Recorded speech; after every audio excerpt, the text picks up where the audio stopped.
when we're live on a live stream, we played our whole new record. People were focused in on the new songs. They weren't going, when are you going to play a punk rock show? When are you going to play Chick Magnet? When are you going to play Doing Time? Whatever, right? They were focused on the new songs because they're in a different setting, a different medium, a different mood, I guess. And if we were at a live show, we wouldn't be able to just play our full record and then not play a couple of hits after.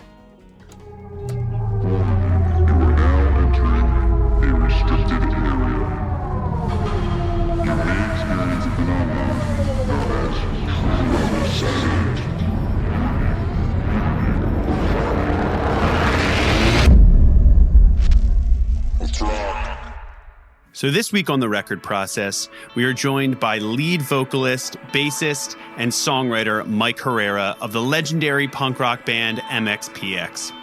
Mike breaks down how the band has evolved and developed across a career spanning over 3 decades. He goes deep into how the band decided to navigate the pandemic lockdowns by curating interactive live stream events for their fans. He also explains how these live streams ultimately acted as a way for MXPX to test out new songs in front of fans before they were officially recorded. He details how his writing process has changed over the years and how all of these factors impacted what would come to be the band's 11th studio album titled Find a Way Home. The album was released on August 25th, 2023, and marks another milestone in the band's already astounding career. They are true legends and a legacy in the punk rock genre, and I think when you hear Mike talk about his approach to music and authenticity, you'll understand why. So let's say you've just finished the latest round of mix revisions, or the last few tracks on a production you've been working on, but you want instant feedback before you go and ship them out. That's where Audio Mover steps in. Their revolutionary technology allows you to stream high-quality audio in real time, making remote collaboration a breeze. And with Audio Mover's Listen To plugin, there's no need for complicated setups or endless file sharing. Simply stream your audio directly from your favorite DAW to anyone, anywhere in the world in real time. And now with their newest plugin, they've made it possible to apply binaural rendering to Dolby Atmos mixes, allowing you to monitor how the spatial audio will sound on Apple Music. Through innovations like this, Audio Movers is leading a revolution in web-based audio transmission and reimagining the way musicians, podcasters, and educators engage with the world around them. So check them out at audiomovers.com and start your free trial today. One of the toughest hurdles for musicians and producers to overcome is recognizing when it's time to let your music go. So stop letting your music sit there on a hard drive waiting for the perfect label scenario to show up. Let DistroKid help you start reaching the fans you deserve right now. There's a reason why DistroKid is the go-to platform for independent musicians across all genres, and it's because they offer seamless and affordable solutions to distribute your music worldwide. Get your tracks on all the most popular streaming platforms like Spotify, Apple Music, Amazon, and so many more in just a few steps. Time is often money, and DistroKid understands that. So they've eliminated long wait times for processing your music in the system. And in fact, they can get your music live in as little as 24 to 48 hours now. The simplicity of the platform and features like automatic revenue splits and YouTube content IDs make distributing your music and collecting payments incredibly simple. DistroKid does not take a percentage of your royalties, and for one low annual fee, you keep 100% of what you own. It's straightforward, transparent, and affordable. So follow the link in our show notes to get 30% off your new DistroKid membership and start letting your music work for you. If you're a solo musician, a singer, a songwriter, or part of a band, you know that the journey does not end once you have that finished master in hand. Building a lasting career around your music requires a lot of additional activities to do things like develop, promote, and ultimately monetize your creative vision. And for those of us that aren't quite doing Taylor Swift level numbers yet, it helps to have a merchandising partner that can meet you where you're at right now. And SmartPunk MFG is a perfect solution for any and all merch manufacturing needs your band might have. From the first note to the final stitch, they have it all covered with whatever you might need. They do screen printing, they do embroidery, stickers, vinyl and CD production, posters, and pretty much everything else under the sun. They are an incredibly comprehensive online merch solution offering reasonable prices and feasible quantities for bands of all sizes. So go check out some samples of what they can do at smartpunkmfg.com. And when you're ready, just shoot them an email at info@smartpunkmfg.com and mention the record process to get 10% off your first order. So remember, that's Smart Punk MFG, and it's where creativity meets manufacturing excellence. Mike Herrera, welcome to the record process. This is going to be a fun one, man. You are part of a band that, well, I mean, how do you even go about it? I mean, genre defining and like so prolific. For those of you that somehow do not know, Mike is from a band called MXPX, and you just put out a record called Find a Way Home, and we're going to talk all about it. But how are you first and foremost, Mike? I'm doing well. I feel like after a couple gigs, you feel starting to loosen up. Like the album came out, we played the live streams for like 5 days straight, and I'm feeling like I'm ready to like rumble, like I'm in fighting shape. So ready to talk about the album, ready to play the album, ready to go on the road, whatever I got to do. Let's go. Let's sleep on some floors. That's awesome, man. Dude, you got all the kinks worked out. I love that so much, dude. It's so true. Yeah, like the first couple shows, of a tour, it's like there's an easing in and getting everything feeling good and lubricated. So that's great. So we've caught you at that like perfect time where you haven't run out of steam, everything's still fresh, including this new album. And you talked about the live streams as well, which I definitely want to get to, because I think that's a really cool component of how y'all kind of rolled out this record and how you've, managed to stay really close to the fan base that your band has built over a number of years. So first and foremost, we were just chatting before this to verify, based on the band's math and the way you quantify the chronological history of the music that y'all have put out, this is album number 11, according to y'all, which is, I mean, impressive. Really doesn't capture it, but is a true testament to the fact that you, 11 albums later, are still putting out some of your best stuff that you are more excited about than ever, and that your fan base is also showing up via live streams. And I mean, hell, even, you were climbing like the Apple Music charts and just really still like making an impact. So talk to me about what it feels like, first and foremost, let's maybe start here, when that mindset, like, okay, we're doing what will be our 11th record. Because at a certain point, it's like, are we doing another, and another? And it can feel that way. But I want to know from your standpoint what that feels like, what that mindset was.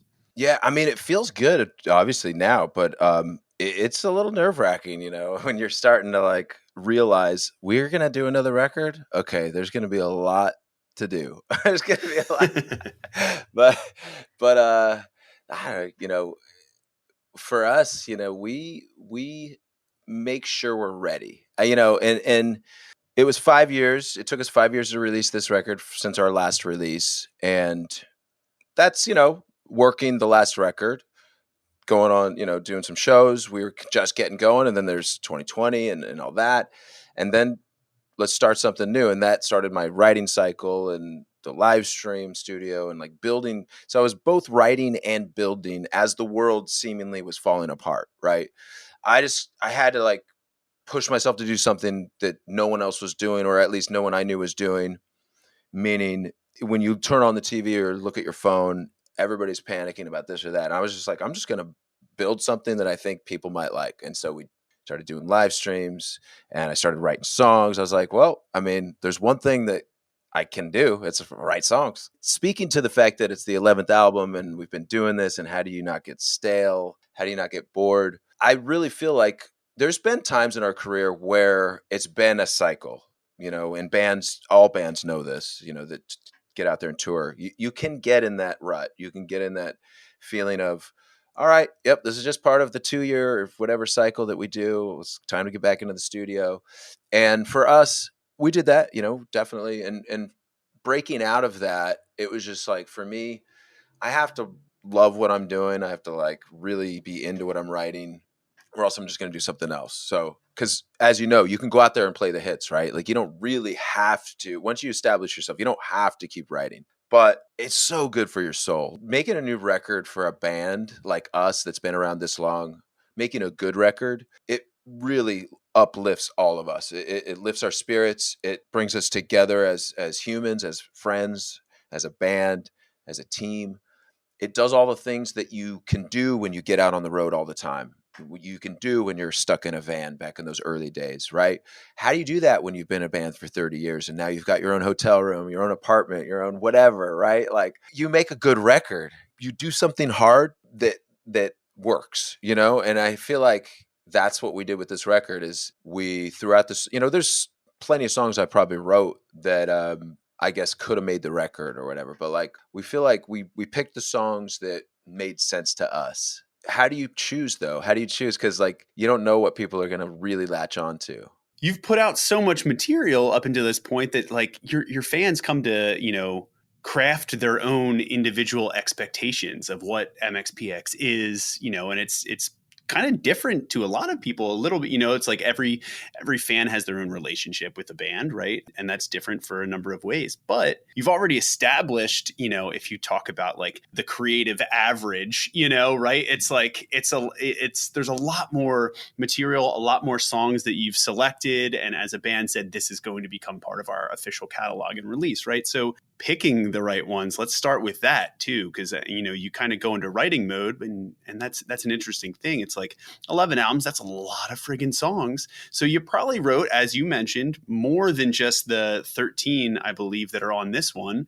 How does that song selection process start, or, you know, begin or end, and what does that look like for y'all as a band, figuring out, you know, and sorting through the outpouring that you've had probably, you know, throughout the pandemic and across the last 5 years? Where do you start with that? Well, there's a weird thing that happens for us when we get together in the same room. And I know probably you tell me if you've felt this, but like, you know, you start a new song and it either clicks right away or it doesn't. And you might try like all these different drum parts, like these different rhythms to like see if it works like that, see if it works like that. So like there's all the songs that made the record. I would say most of those songs clicked much easier. And there's always songs that are just like, I thought this was going to be a great song when I wrote it. And I still think it's a good song, but it's just not, I don't know. It's just not happening with me and these dudes with this, you know? And so like, that's when I usually think, okay, maybe that's a solo song or something. Like, let's just push this off to the side. But so we kind of whittle it down. Like I was in a couple different bands over my, you know, career with MXPX on the side. And one of them was called Tumble Down. And it was very folk, punk, country kind of vibe. And our first record, Tom, our guitar player from MXPX, he comes in, he goes, there's a song on this record. He's like, it's so good, man. It's called I'm Still Here. And he's like, don't ever do that. Like, bring all the songs to us and we'll pick the best ones. And then you can put your other songs on. Like, I'm like, oh, dude, honestly, how brutally honest that would it. Yeah. A true friendship there. Yeah. It's like to be able to be like, come on, dude, that could have been an MX song. Like, oh, wow. And Dan, who is singer for Wonder Years, also has like a lot of side material, right? But I think he conceptualizes a lot of things a little differently. And it's interesting. I've also been able to sometimes find like if he'll bring something out, I can just tell the way he's strumming and leading in. I'm like, it feels like very Aaron Westy, like, you know what I mean? Like even just the melody and the way it's going. And that's not a quality. It's like, it's great, but we've come to, and I wonder, I'll pass this back to you, because we always start to think about, you mentioned things like not clicking, or, you know, something that really just syncs up and feels right when y'all are in the room together. We always talk about all of the things that we've died on, a hill, or start to like see ourselves like, well, is this really the thing that you're gonna like, you know, that you're gonna die on the hill for? And a good problem to have, but a problem nonetheless when when you're trying to finish and decide something and what songs make it, is each person might have a different way that a song can go. Right. And so it's kind of like a multiverse where it's just like, if it's a great song, there exists multiple planes where that song can still be great and yet different, you know.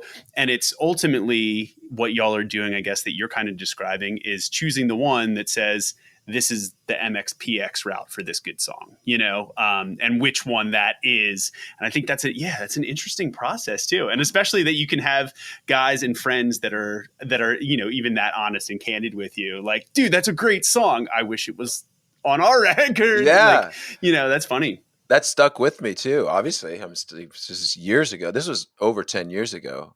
So wild. But yeah, no, I mean, that's a very real thing, especially once you have a few records under your belt. Like MXPX has progressed. I mean, if you listen to our first 3 records, it's in some ways 3 different bands. My singing style just gets a little more melodic as it goes on.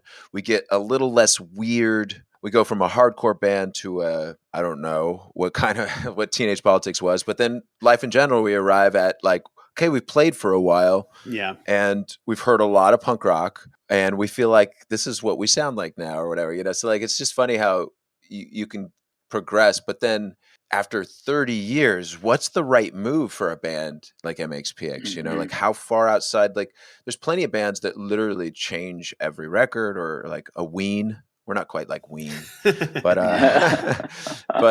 that's going to go over somebody's head. A lot of your listeners. Yeah, that's a very niche. Well, honestly, we'll mark that in the show notes just for someone to take that tangent. If at this point, if you're not familiar, go stop, take the Ween tangent, and then come back to this episode, because it's worthwhile for sure to get that. Yeah. I'd be surprised if any MXPX fan, like a few might know, but like, yeah, it's a random band. But yeah, I mean, we do have a sound, but we're kind of discovering things or trying things throughout our career, different drum beats, different, whatever.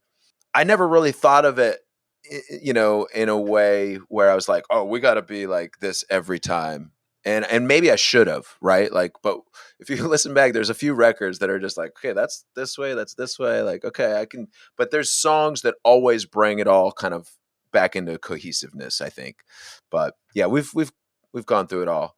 And now I'm just trying to find that perfect sound, that perfect, what we sound like, because perfect is not really the word, because perfect sounds fake. So it's not perfect that I'm looking for. Authentic? Authentic, the right amount of like edge and power. Like, so to live on the fringe of, if it sounds good, but the bass is too high for like industry standards, I don't care. I want to hear that bass. So like, that's what I mean. Like, yeah, totally. Yeah. And things change over the years, like with mastering and with the way people hear the music. Of course, that's changed a lot over the years. So, yeah. So, Mike, like you said, you started right at the start, or like around the start of like 2020 when you were writing this. Is that correct? I would say there's at least a song on this that was like that I wrote in 2020. Yeah. With y'all being a band, and like y'all being a band for so long, and getting to like taking those records you created in not isolation, and then bringing it through that process of isolation to now, does that like come up on the record in any manner that like surprised you at like from the writing standpoint, or from the like the outcome of the song? I think what surprised me was how deep I was able to dig into myself. And I think it was because I had a lot less distraction in my life. I mean, we weren't doing much. I wasn't going out. I wasn't going to shows. We weren't playing shows. Like, we had the internet. I had my family, and they were doing school and stuff. So they would go to school, and I would go out and write. And I would write for like an hour or two a day, and then I would come in and have a snack, and I would go back out and keep writing whatever iteration I was doing. Like, I like to come up with a chorus and then just sing it and play it over and over and over. And then I like slowly just like whittle it down to what it becomes. And that's kind of my process. I think I don't know if I learned that from Diane Warwick. Is that her name? Warner? See, I don't even know her name. Some famous songwriter wrote like a million hits. But she was just saying like, yeah, just play the chorus over and over and over. And I was like, that's what I already do. That's what I'm doing. That's what I've been doing.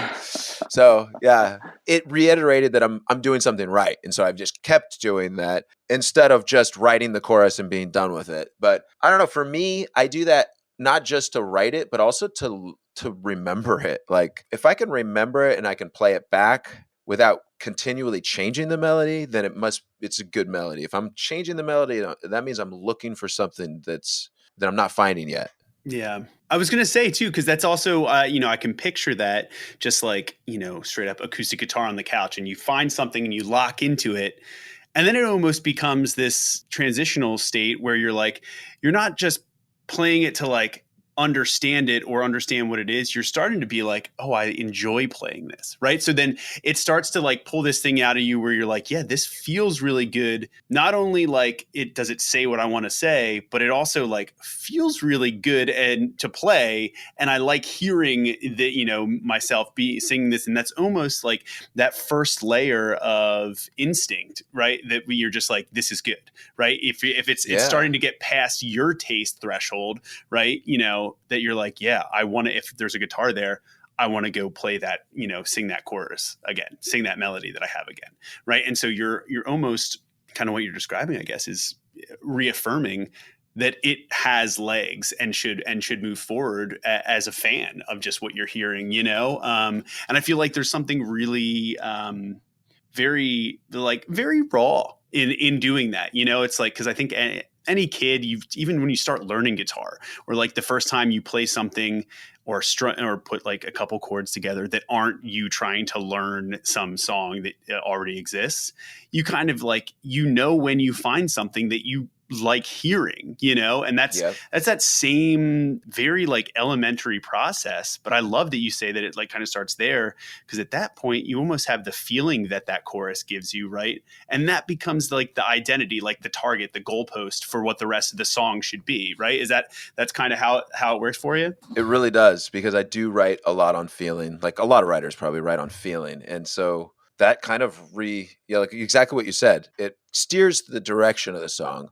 And that definitely, like a song like Not Today, which is track 1 on the album, that song is all about just like, you wake up in the morning, like you can kind of picture yourself just getting amped, and just like, you don't always feel like that in real life. Like most of the days you're just like, oh my God, I got to get up. All right. But like, I wanted to like give myself a soundtrack to what I want to feel like in the morning. And Not Today was that soundtrack. So like, writing that quote, not today, it's like such a simple part and a simple idea, but I feel like that's what MXPX is best at, is simple ideas that you're like, oh yeah, I've thought about that in my mind, but I never put it to a song or whatever, like, yeah, that's what I do. I mean, I don't do it on purpose. I think I do that on accident, but that's what we do.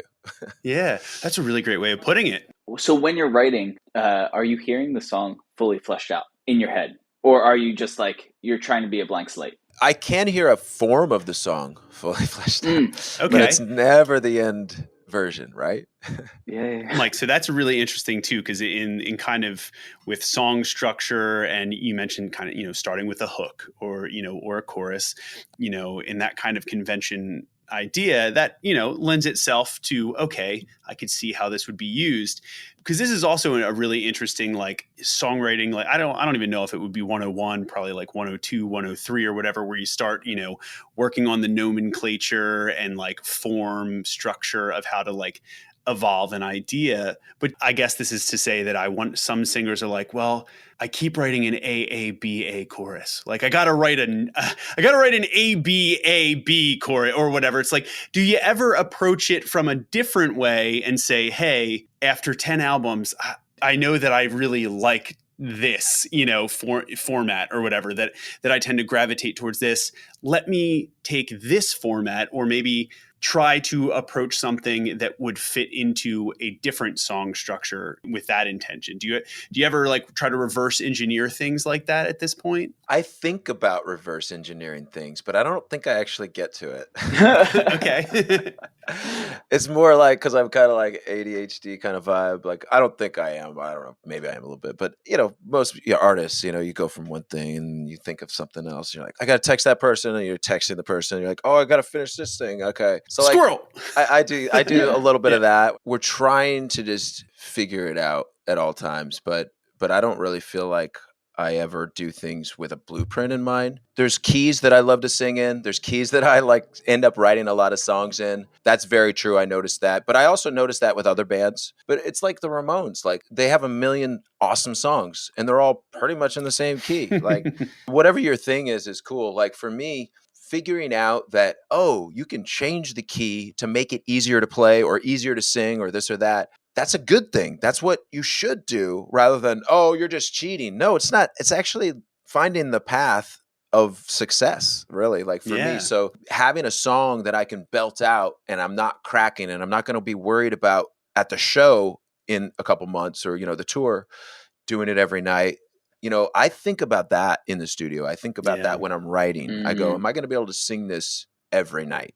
Or am I just doing studio theatrics or whatever, right? So that comes into play. Was there any track on the album that you remember like that aspect hitting for like one of the choruses? Well, Stay Up All Night for sure, because the guitar part can really only be played in one key the way it's played. Maybe if you're a really good, I don't know, maybe, I'm average, but it would be a stretch if you gotta, Yeah, but there's open parts that you go into on the riff part. So there's that. And it just so happened that that key is perfect for that chorus part. And when I go high and it hits, but if it was any higher, it might be like weird. So like that hit perfectly and I don't have to change the chords. Like we're good. So no capo needed. Now, did that start with the riff as a guitar player then? And then you got lucky that key worked and you didn't have to mess with any capo fuckery. I got lucky. I mean, or I guess I wrote it that way, but right. But no, I got lucky. I mean, yeah, I wrote the riff first. Just I would just play that for a while. Yeah. And then I was like, what's this? I mean, this doesn't sound like MXPX to me. But like once we put the band together, it was like, okay, it's like an MXPX on the mellower side, but then it hits power pop and it's like punk rock. So, emo. Right. It's bringing out the emotion, but I love, and so I'm sure plenty of guitar players that might be listening can relate to just kind of, again, just like an acoustic or an electric, not even plugged in. You're just like, you start playing something and you keep playing it. You're like, I kind of like this. Like what, you know what I mean? Like even if it's just 3 note, whatever it is, you just like start to like, this just feels good. It feels like it starts to become something as opposed to just shit that you picked out of nowhere. You know what I mean? Yeah. And that's where you're like, I got to chase this. And I love that because do you ever have, so I take it probably writing a lot guitar based stuff.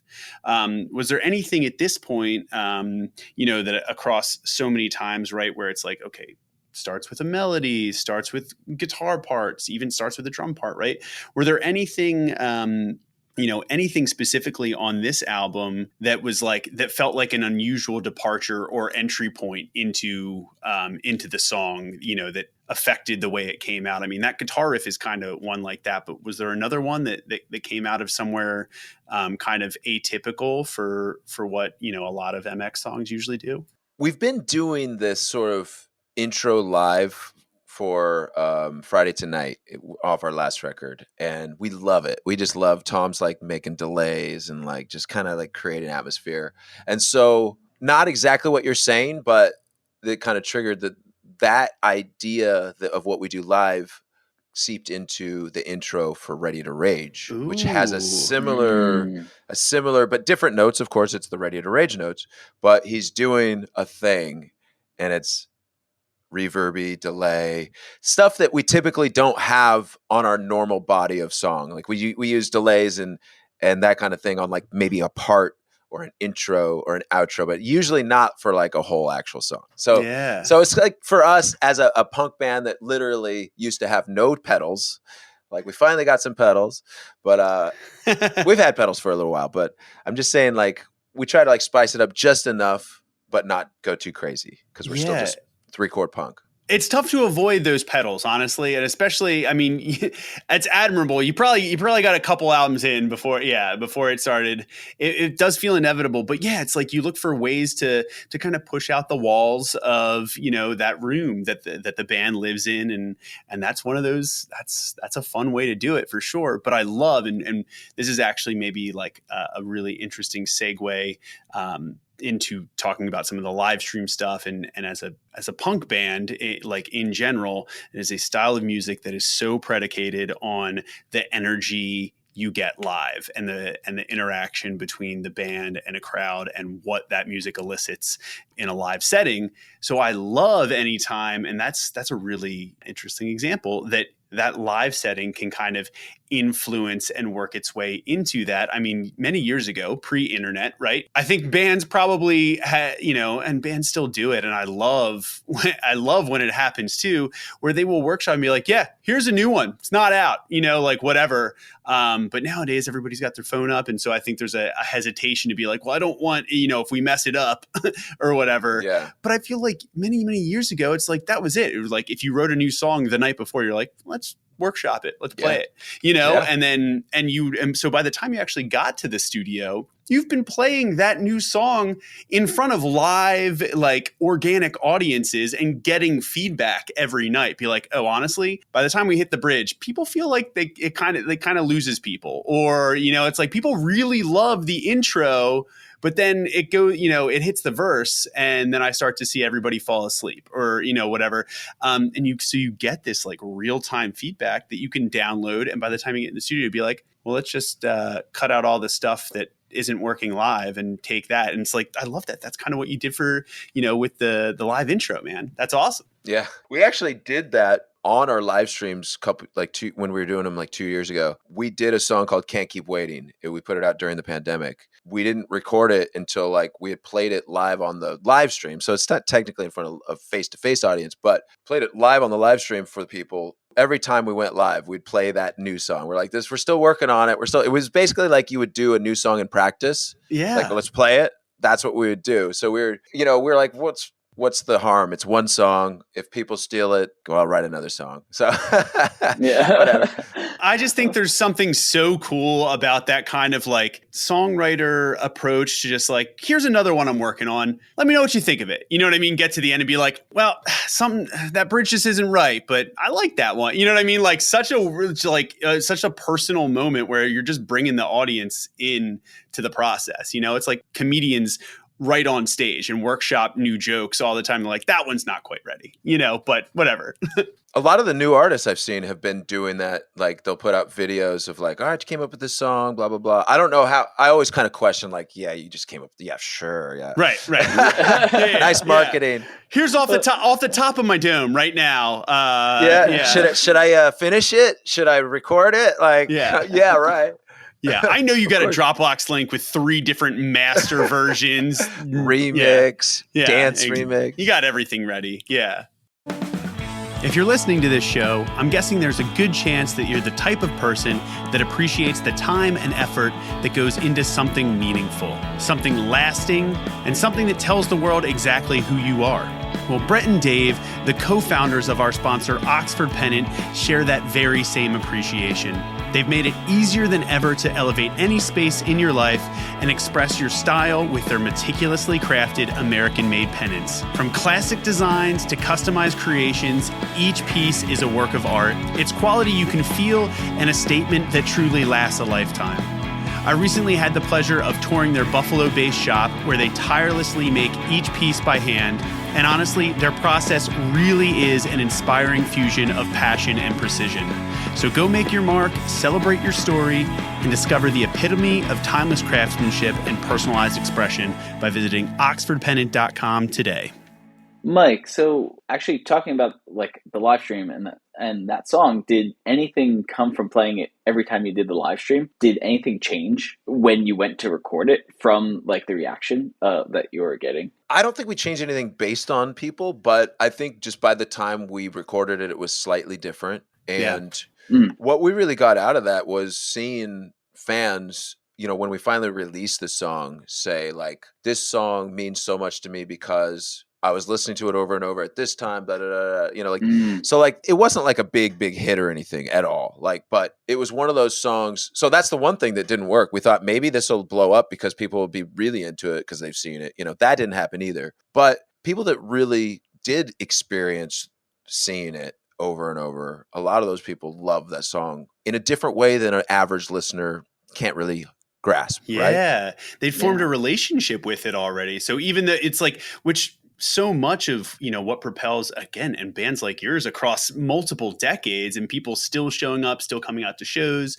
tuning in live streams, grabbing records, listening to records, is part of that nostalgia, that time and place and connection with it. So you're again, in a way, reverse engineering it by playing it a couple times before they can go stream it, add it to a playlist, download it, which I love, right? Which, it's all kind of about like the second a song goes out, it kind of changes hands in terms of ownership, right? You kind of give it to be kind of like in the same way. It's like, here's a painting, like you sell it and then it just is whoever, has that and can look at it. Right. Yeah. It's very similar in that way, but it's in this way, it's kind of like, well, here's a painting. It's at a gallery, you can come look at it for a while before you buy it, Something we kind of realized when we were doing that was when we're live on a live stream, rather than a face-to-face show, in-person show, we played our whole new record. People were focused in on the new songs. They weren't going, when are you going to play a punk rock show? When are you going to play Chick Magnet? When are you going to play Doing Time? Whatever, right?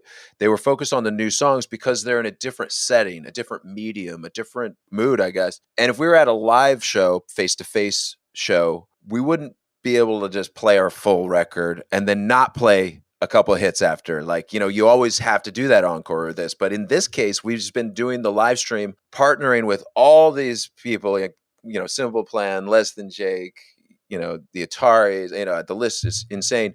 But all of that, and we're playing our full new record and trying to do what you just said, like just trying to get people to like, one, see it, burst out of our little MXPX bubble into the other bubbles that we see out there. But trying to get people to have an experience with it. Maybe that live stream on Saturday night hits them right, but they didn't even see it on Thursday night when the record came out. So we just did it every night for the weekend to just celebrate the release of the record. And I think the big story is just the fact that we had so many bands and friends, partners, like media outlets partnering with us. They literally let us broadcast on their Facebook, on their YouTube. We had Anne Berlin, Reliant K, all these bands that we know. So thank you to everybody that had us. It was awesome. We had, Furnace Fest on there. When we were young, we were on their Facebook and YouTube, Broadway calls, so like it's been insane. So thank you to everybody. And if anybody wants to come on ours, please, let's do it. The only reason I was telling Shane told this earlier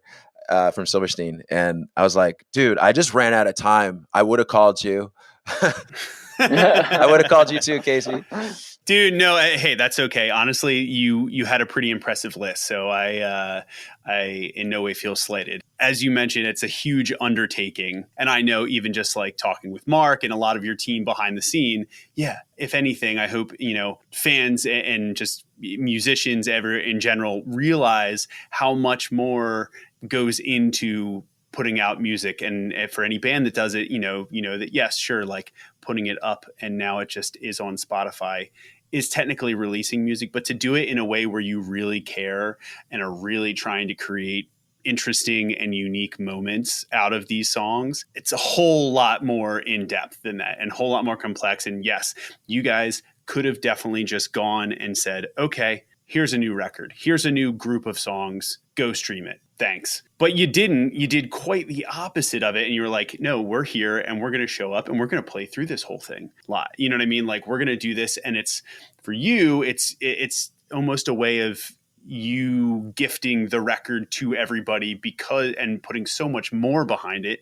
And what I think is so cool about it, everything that you described with the live stream, is then partnering up with all of these people that have been a part of your community, and a part of the greater punk rock community for so long and so many years. And I think that is really interesting because we talk about how, one, records get influenced by the people at places and things that are behind them, in the making of them. But those records also get to then influence a whole community and kind of highlight where that community is going and has gone. And I think that's a beautiful way of doing that by bringing those friends in and showing, that there is that shared community and that, how far the band has meant to so many people. So I love that. I'd love to talk a little bit more about what it's like setting up those live streams and then playing through even a whole record live, and maybe what you found out playing through the record, from front to back whole too. It's actually interesting that as we do this, Tom and I are about to go in a week. We're about to start a tour where we do a Wonder Years record every night from front to back. And so tell me what you learned from, doing the live stream. And was that the first time that y'all had played through the songs as a set list? And because we talk about track listing a lot too, and it's not just song selection, but it's kind of, putting them in the right order. What better way to feel what that's going to be like than to literally put it into a set list and play it top to bottom? So what'd you find out? Well, it's funny. MXPX, actually, we practice when we're working on a record. We start practicing what we think the sequence will be. And by no means do we get it right ever. It always changes. It's always different. But once we decided on the final sequence, we started practicing the record like that, like every practice. So cool. Almost every practice, we would just go through the record in order. And just to know that, for us, it's just like, let's remember the songs. Like, it took me, there might be like a little lyric I'll miss, like on not every song, but like every set, I'll miss a couple lyrics. So it's just like, man, the more we practice, the better on that kind of thing. But setting up everything, I won't get too crazy on technical stuff, but like, there's a live streamer. So you have to have a box, and then you have to have like cameras going into that. So like all of that, of course, plug in things, but the technical side is crazy. There's so many different ways you can go, different companies you can use software wise, as far as like streaming out to wherever you want to. We use Restream.io, which is just one of the many companies. We had Red Jumpsuit Apparatus, Ronnie Winter. We were partnered with them too. And he was telling me there was this other one, StreamYard or whatever. And so there's a bunch of different ones, but that allows us to go to up to 20 different channels. Like literally, we're playing live on 20 different YouTubes, Facebooks, Twitters. So it's not just us, MXPX. It's us, MXPX, Simple Plan, Less Than Shake, all these bands like Mest, and, so Teenage Bottle Rocket, the idea was, one, obviously it's going to help us out a lot, right? Like we're going to get the word out on the record, but I don't know. It's almost like people see that on their channel and it makes them look cool. Like, it's cool that they're doing it or whatever. Like, what? Like, So I just seen a lot of comments from people just saying like, oh, it's really cool that they're helping out MXPX, whoever it was. So with Warped Tour, the rumors get started. Warp's coming back. Right. Then all of a sudden your album's like, this is honestly, it's got to be something more than just an MX album. I know it. I know this is, when's Kevin gonna like pop out from behind a curtain and like it's like, it's funny. It's like, you create like such a cultural moment for that scene out of this. It heightens the temperature of everything. It really does. We're trying to be the first person that sees the puppy when they're born. So MXPX, like, to imprint our new album onto people. Obviously, we can't be the first band that they ever hear. So we have to do something else that somehow imprints. Maybe it's one song. They imprinted one song. I really like that. I'm going to go check that album out. Like that's literally, it's just a gamble, that we're just rolling the dice and trying something new. And which is great, which I love, and especially when you talk about putting records out now, that the releasing part of it years ago, right? And you've seen this, how the industry has changed. It used to be like building hype across months and months and months of a record, and this allure, this mystique, teasing. Nowadays, it's like the campaigns really shift because with the attention span and how much content is being pushed out there. It's a little different, where I think a lot more of the effort sometimes gets pushed much closer or on the other side of once the record is out, working it and finding interesting ways to take different moments that might happen organically with certain songs or ideas or themes on the album and then be like, oh, this happened. Okay, let's go run with it. And so I love that, putting in the legwork and the time and reaching out and trying to create that moment in a very different way, right? And the pandemic taught a lot of people that, I think, the live streaming, thing, whether it was an album front to back or just, hell, we did dueling Blink-182s, Tom. We split my 6-member band into two competing Blink-182 trios, which was a great Halloween event, and we loved it. But I do know that live stream had a lot more challenges than anybody I think would expect, right? So so I admire the work that goes into that, and it's honestly a labor of love, right? It's the audio. I mean, just getting live audio to sound not super super weird. It's just so hard, and I feel like we're always going to be tweaking. We're always going to be changing. So like every year, it'll be different. I hope it'll get better, Yeah. But, like upgrading equipment, that's very real. I think we're probably going to eventually get another different camera, so like, having the initial stuff though is awesome and it works. And so I always have to like remind myself like, okay, don't get too crazy. Just realize you have a working studio. Like, Right.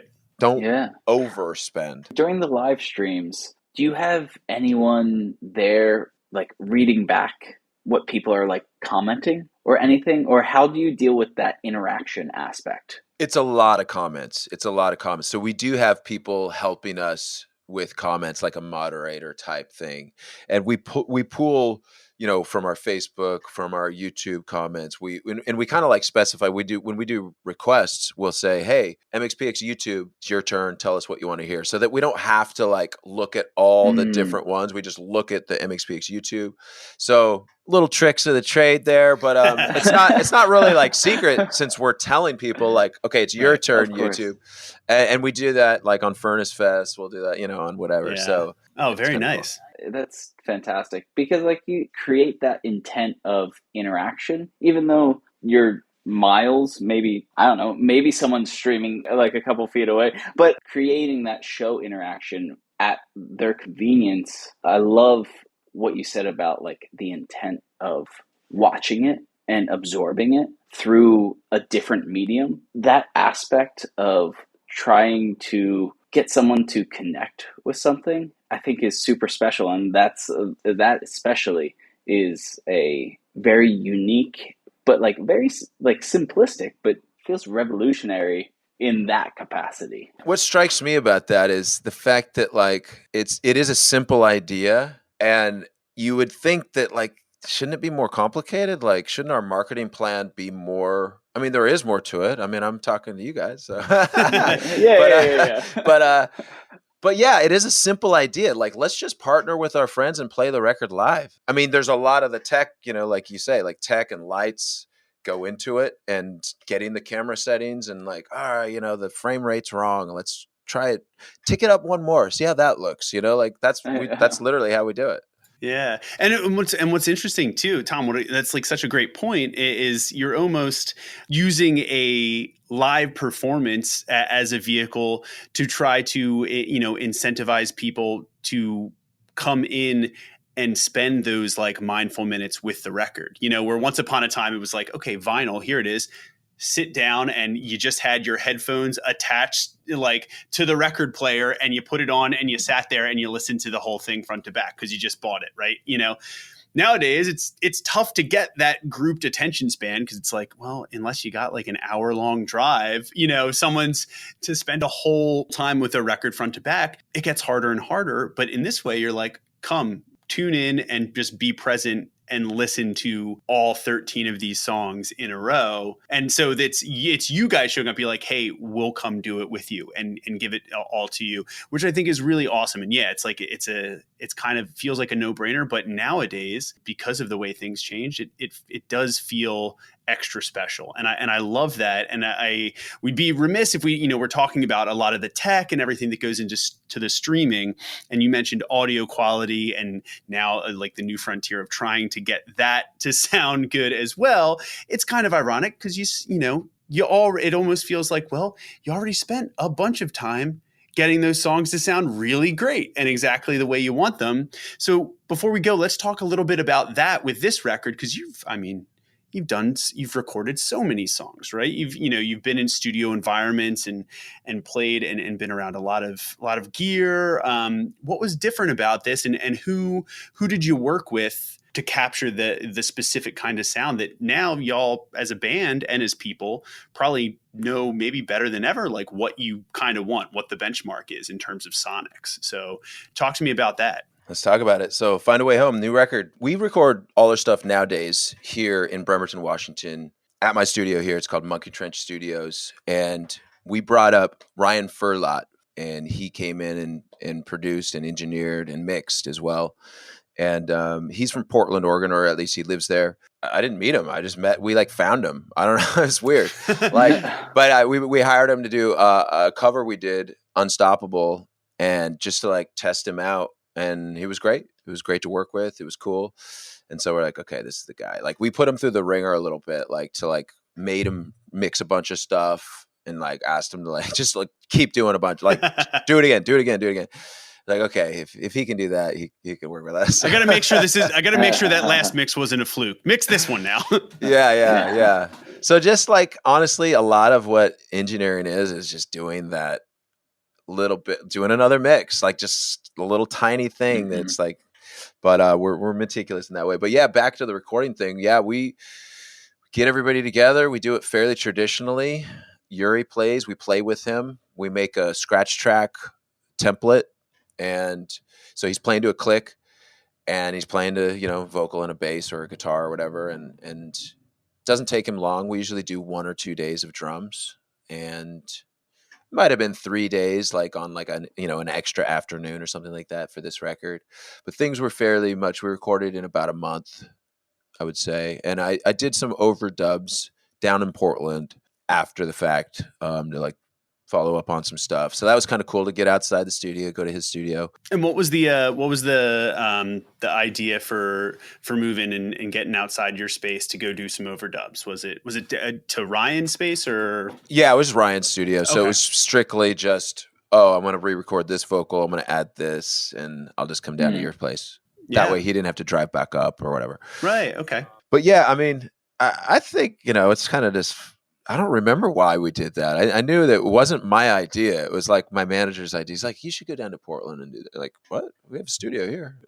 He's like, you need to go out of town. That's what he said, I think. Yeah, right. Honestly, I love that too. Where it's just like, okay, Mike, the reality is I need you to get out of your house. And he's like, okay, cool. And truthfully, all jokes aside, sometimes like, do you ever find that you can get too comfortable with everything, like you're live streaming from your spot, you're recording there. You're probably doing a lot of the writing there. Does the band rehearse there as well? We do. Yeah. Right. So, you know what I mean? So a change of scenery sometimes is probably at this point, something that's fewer and further between for you, right? As far as making music anyway. Yeah. Between that and the Waco house or whatever, the studio there. But like, I enjoy going to other studios. Like, nothing wrong with it. Love it. This is definitely home base. Like, Vic Fuentes came and wrote a bunch of songs here for their last record, Pierce the Veil record. Yeah.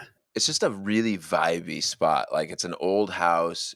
Nobody lives here. It's just for music. You can be a dude. Like, I should probably have a housekeeper, because like every now and again I'm like, I get the vacuum out and like vacuum everything, try to keep it clean, but like in between us practicing. But yeah, it's just a spot, man. I love this spot. I think we kind of nailed it when we got this place, and we kind of like started building the empire as far as having a space to do whatever we need to do. Whether it's just podcasting, recording records. I built a green screen room upstairs. No one knows about it yet. I don't even know if I'm supposed to talk about it yet. Oh my God. I'm going to talk to Mark. I think he's told me a little bit about what that might be for, but we'll see where that gets put to use. But dude, you're effectively, it's like, your MXPX is a whole multifaceted operation, right? You know what I mean? It's like, it's effectively a business that's been running for 30 years. Like, it's HQ, but it's in the sense of like, it's like there's a lot that goes into it nowadays to be a musician, to be a band, to continue to create, to put things out into the world and to steer the ship. So, I mean, that's a perfect, if you can do it and you find the right spot, that's awesome. And I'm sure it has plenty of positives for it. I was talking to Bill and Stefan years ago from The Descendants. They were just talking about me about how they spent their whole budget for Pummel from all Pummel. They got signed to A&M Records, which is why we signed to A&M Records, them and Face to Face back in the day. And we liked their team. We liked Al Gafaro, the president, all that. But anyway, they were just like, we bought the blasting room. We like bought the console, the building, everything with our record budget. And we're just like... How dumb are we? We should have done that too. Like, man, dude. Honestly, I gotta get Bill on here to talk through that, because that's a whole talk about the process of like, that's some real inside baseball where you're like, yeah, you know how we made this record? We made a studio, and then the studio is just there. Like that's, and they're not the only bands that have done that. I've heard of many other bands over the years that have done that, but you're right. It's like, we never did that. And part of me was just like, I go to my other band members now and I'm like, we could have just, if we just do this one ourselves, we can just buy a bunch of fun stuff, you know? And I'm sure Hopeless would have hated that, but you know, whatever. We never really did. But yeah, I mean, I guess that's how, well, your spot, you mentioned like you had Vic, you have other people come through, right? You know, so it's not just a space for you guys anymore. It's like you can choose to open it up to other friends and other creatives while you're not, you know, in the downtime. Yep. When I'm gone, I'll open it up to friends. I don't advertise it or anything, you know, but you know, it's just more like, hey, if you need a spot or whatever, you know, I've always told Chris Rowe from the Ataris, you know, dude, you ever want to finish that record you've been talking about? Come and do your vocals at my place, no charge. Just bring an engineer or whatever, you know, like I just want people to like do work, you know, and if they don't have a space, I can help them out. Now, I'm not a commercial studio. Like I don't have like regular clients or anything. Maybe one or two a year, you know, just special people that are like, can we get in and do this or whatever? But for the most part, I just want to have it clear to be able to do this last second, whatever I need to do in here. And we're just working on this record, you know, just telling people about the record. We got shows coming up, you know, all of that. So yeah. To wrap up in a way, do you find that when you walk in there, that's kind of your like a switch kind of flipping creatively? Do you feel a little bit different? Do you feel invigorated, or, you know, do you function that way? Or do you find that you are someone where you're just like, if we're on tour, I can do whatever I need to do in the back of a bus, I can write, I can demo? Or is it like, you know, because some people are very, very sensitive to certain environments, right? And we were talking about this coming up with Wonder Years. We've never really been great at being able to write on tour. Like we always plan to do it and then never really execute. And then we're like, all right, now we just got to carve out time when we get home to all be in the same room, you know? I think times have changed because back in the day, I could write on tour all the time. I had one of those micro cassette recorders. I remember like being in Australia in a parking lot next to the gig, you know, in the hotel room, wherever, right? Nowadays, it's just different because you got your phone. Everybody's on the internet. You're connected to people constantly.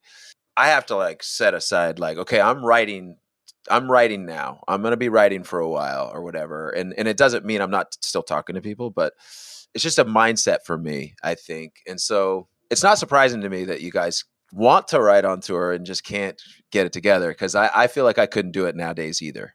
Yeah, I mean, you know, and that's not to say that we haven't. I'm sure, like we've conjured ideas, we've done some demoing, but I feel like as a band, we generally, you know, always have really like glamorous ideas of setting up a full rig, but, you know, using the whole back lounge as like we're going to demo out, you know, half the record or whatever, and you get into play, and you're right, there are just too many distractions. Even though you would think you're completely sheltered, like in the back of a bus or in a green room or whatever, it's like no, you're not. So I love that, and that's why I asked the question. Actually, exactly, because you kind of, what you're describing there, it feels like you know, call it HQ, call it your like MXPX dojo, right? Like, you know, it is more so than anything a frame of mind and a state of mind that you kind of walk into, and you know you can just be able to focus as much as our brains will allow us to on any given day, right? Because we're always going all over the place, I know. But yeah, Mike, dude, this has been fascinating. I can't thank you enough. Congratulations again on the new record. It is awesome. Where can everybody check out that? All of the live stream stuff. Give them the rundown, and we'll obviously throw it all in the show notes as well. Of course. Dude, thank you for having me on. I appreciate it, Casey. Thank you, Tom. Yeah. Go check out Find a Way Home. It's everywhere you stream. So wherever you're streaming, add it to your library. Check it out. Of course, if you want a record or a t-shirt or hoodie or whatever, we got a bunch of stuff at MXPX.com. We're a mom and pop shop. We do everything in-house. My parents actually help work the store. Oh, I love that. My dad's retired, and my mom technically has just been working for MXPX most of my life anyway, my MXPX life. So it's a family business. It's pretty insane. Oh my God. Wait, what are your parents' names, Mike? Art and Michelle Herrera. Yeah. Oh my God. Wow. Can I leave you with this too? We just released, earlier this week, we released Cautious Optimistic, the music video. And my parents are in the video. My dad's a line cook and my mom's like a waitress. and it takes place in a diner, and this is the first time they've ever been in a music video with us. So it's oh my God. Well, okay. Well, by the time, this is obviously already out. So that's top of mind. Go watch that video and then go keep Mike's parents busy. Go grab something at MXPX.com and go listen to that record. Mike, this has been a blast, dude. Congrats. And I wish continued success with this album. And we'll have to come back for LP 12, I guess. I think we'd love to. That much is clear. Let's nerd out. Amazing.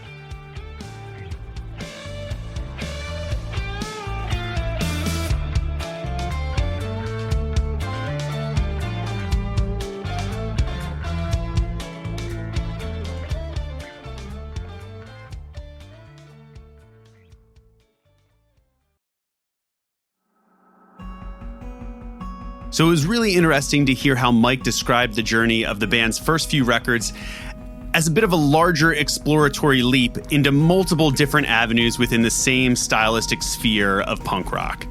He talks about how life in general marked the band's recognition of the stylistic trajectory that those previous efforts had helped them slowly begin to establish. From chaos to order, the choices we make slowly bring the intention into focus. I think this mirrors the way all songs are conjured up on a much more micro level. First, we might have a rough concept or an emotion that we set out to convey. And as we dive in, we begin to pull down words, phrases, and imagery only to discard those that don't feel correct on an instinctual level. We do the same with melody and chords, rhythmic and textural elements, until we begin to notice patterns that emerge within our own preferences. An artist is not always the first to acknowledge those patterns, but those patterns will ultimately emerge nonetheless, growing stronger and more pronounced with each line committed into song. And this refinement of potential, the shaping of what could be into what is, that's the only way to build a career. Only forward, never backward. And an artist can never truly separate themselves from the things they attempt and the lessons that those actions imprint upon them. All they can control is whether they choose to regard each as a success or a failure. So until next time, I hope the work ahead of you uncovers more successes than failures, and we'll catch you next time on The Record Process.